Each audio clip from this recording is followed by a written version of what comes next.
এই চারটে অঞ্চলে শাসনের মানুষেরাই শাসন করবে, কোনো দুষ্কৃতীরা শাসন করবে না আজকের পর থেকে।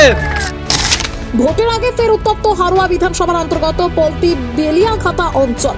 আইএসএফ এর অভিযোগ, আইএসএফ এর দলীয় পতাকা লাগানোকে কেন্দ্র করে উত্তেজনা। আইএসএফ এর দুই কর্মীকে বেধড়ক মারধর করা হয়েছে বলে অভিযোগ শাসক দলের নেতা মেহেদী হাসান তৃণমূলের অঞ্চল সভাপতির বিরুদ্ধে। যত ভোট এগিয়ে আসছে ততই রাজনৈতিক উত্তেজনা বাড়ছে। এই মুহূর্তে আইএসএফ এর নেতাদের কি অভিযোগ শুনুন। কোনো দুষ্কৃতী যদি শাসন করতে পারে তাদেরকে আইনের মাধ্যমে গ্যারেজ করে দেবো, গ্যারেজ। আমি আপনাদের সামনে ওপেন চ্যালেঞ্জ করছি, আমাদের কোনো ছেলের গায়ে যদি হাত দেওয়া হয় আমি কিন্তু কাউকে ছাড়বো না, প্রত্যেকের জেলের ভাত খাওয়াবো। কিন্তু এই বলে দিলাম, আমি কমপ্লেন রেডি করেছি। বাড়িতে হামলা করেছিল, বাড়িতে সব ভাঙচুর করে দিয়েছিল। মা বাবার মানে বাড়িতে মহিলা ছিল, তাদেরও ভয় দেখিয়েছিল। বাঁশ লাথি ঘুষি যা পেরেছে তাই দিয়ে মেরেছে। বলতে চাই মতিন সাহেবকে, আপনি তো একজন মুফতি সাহেব, তাহলে আপনাকে আমি বলছি যে আপনার যদি ক্ষমতা থাকে আপনি সঠিকভাবে ভোট করান, আপনার কর্মীদের বলুন, তারা তো গন্ডারের বাচ্চা অ্যাকর্ডিং টু আপনি বলেছিলেন। ঘটনাটি হচ্ছে, এটা হচ্ছে গণতান্ত্রিক দেশ, যার যেটা অধিকার সে পার্টি করবে, কিন্তু শাসন এই বারাসা 2 নম্বর ব্লকটা সম্পূর্ণ আলাদা। এই টিএমসির দুষ্কৃতীরা এরা কি ভাবছে যে এরা রাজত্ব করে এসছে এতদিন ধরে, এখন এরা রাজত্ব করবে, জোর করে ভোট নেবে। মোদী সাহেব কি ভেবেছে কি, যিনি জোর করে এখানে ভোট করাবে, ভোট করে জিতবে?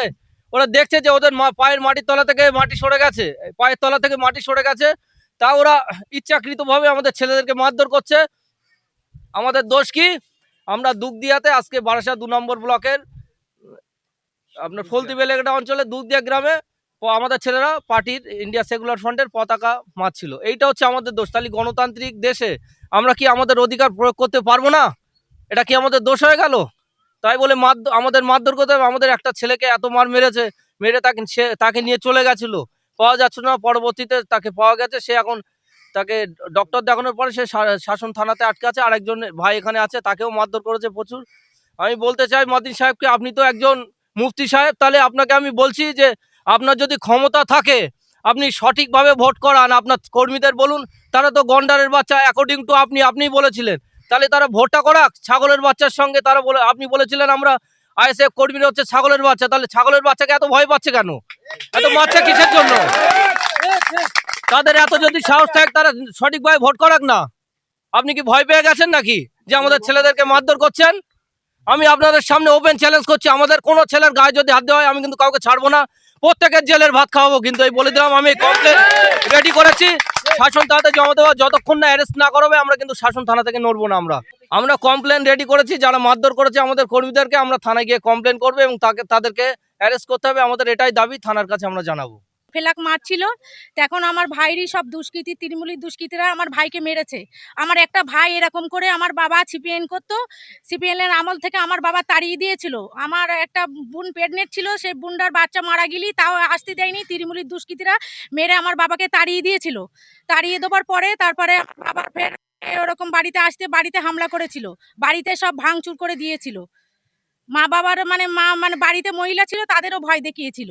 তৃণমূলের দুষ্কৃতীরা করেছিল, আমার ভাইকে করেছে। আমার আর দুটো ভাই বাড়িতে ছিল না, আমার বড় ভাইটা ফেলাক মারছিল, ভাইজানের ফেলাক। তাই ওরা দুষ্কৃতীরা করেছে, মেহেদি বাবু, ওরা তৃণমূলের নেতারা ওরা গিয়ে মারধর করেছে। আমরা চাচ্ছি আমার ভাই নিরাপদ হয়ে যাক, আমার ভাই যেন কোনো অসুবিধা যাতে না হয়, আমার ভাই ঝামটা ধরেছে ওদের যেন শাস্তি হয়, এটাই আমরা চাই। আমাদের বলেছে যে তোমরা ভরসা রাখো, তোমাদের পাশে আমরা আছি, আমরা এই ভরসায় আছি। আমার ভাই এখন থানায় আছে।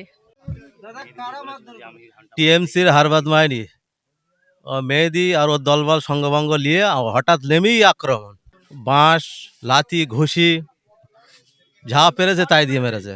আমরা চাইছি এর বিচার হোক। মেহেদি যতক্ষণ না অ্যারেস্ট না হচ্ছে আমরা ততক্ষণ আমরা সামনে বিক্ষোভ করব।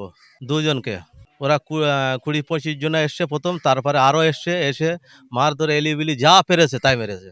আর একজন থানায় আছে, আমার নাম রেজাউল ইসলাম, গ্রাম দিক দিয়ে আমি আইএসএফ করি, আইএসএফ গ্রাম বুথ সভাপতি আমি। বারাসাত 2 নম্বর হারোয়া বিধানসভার অন্তর্গত আপনার ফলতি বেলেঘাটা অঞ্চলের দুগদিয়াতে আমাদের ইন্ডিয়ান সেকুলার ফ্রন্টের পতাকা মারা চলছিল। সেখানে টিএমসির দুষ্কৃতী বাহিনী এবং তার সঙ্গে টিএমসির অঞ্চল সভাপতি মেহেন্দি ভাই, তিনি আমাদের ছেলেদেরকে ইচ্ছাকৃতভাবে এসে মারধর করেছে কোনো কারণ ছাড়াই। সেই কারণের জন্য আমরা আজকে শাসন থানাতে এসেছি এবং আমরা তাদের নামে কমপ্লেন করেছি থানা আমাদের আশ্বাস দিয়েছে, আমাদের কেসও হয়েছে, এখানে কেস নাম্বারও দিয়েছে এবং থানা আশ্বাস দিয়েছে যে যারা মার খেয়েছে তারা আজকে বাড়িতে যাবে এবং সেখানে যথেষ্ট পরিমাণ তাদেরকে সিকিউরিটি দেওয়া হবে এবং পরবর্তীতে নট অনলি মেহেদি, বারাসাত 2 নম্বরের কোনো টিএমসি দুষ্কৃতীরা যদি এই ধরনের কাজ করে তাদেরকে অ্যারেস্ট করা হবে। থানা থেকে তাদেরকে আশ্বাস দিয়েছে আমাদেরকে যে ওদের বিরুদ্ধে আইনত ব্যবস্থা নেওয়া হবে এবং আমাদের প্রতিটি অঞ্চলের যারা নেতৃত্বরা আছে তাদের জন্য এটা সম্ভব হয়েছে। আমি আশা করব প্রতিটি অঞ্চলের নেতৃত্বরা এইভাবে কাজ করুক আর এইভাবে যারা দুষ্কৃতীরা আছে তাদের বিরুদ্ধে চোখে চোখ রেখে লড়াই দেবেন। আর আপনারা কোনো আইন নিজেদের হাতে তুলেন না, আপনারা আমাকে জানাবেন, আইনতভাবে যা ব্যবস্থা করার আমি করব এবং থানাতে আমি জানাবো। তিনি আশ্বাস দিয়েছেন যে আজকে কেস করার পরে যে তদন্ত করে যেটা স্টেপ নেওয়ার স্টেপ নেবে, পরবর্তীতে যদি স্টেপ না হয় তাহলে আমরা এর উপর লেভেলে যাব। আমরা স্টেপ নিলে কোনো অসুবিধা নেই, আর যদি স্টেপ না হয় তাহলে আমরা উদ্যতন নেতৃত্বের কাছে যাব যারা আছে এখানকার পুলিশের।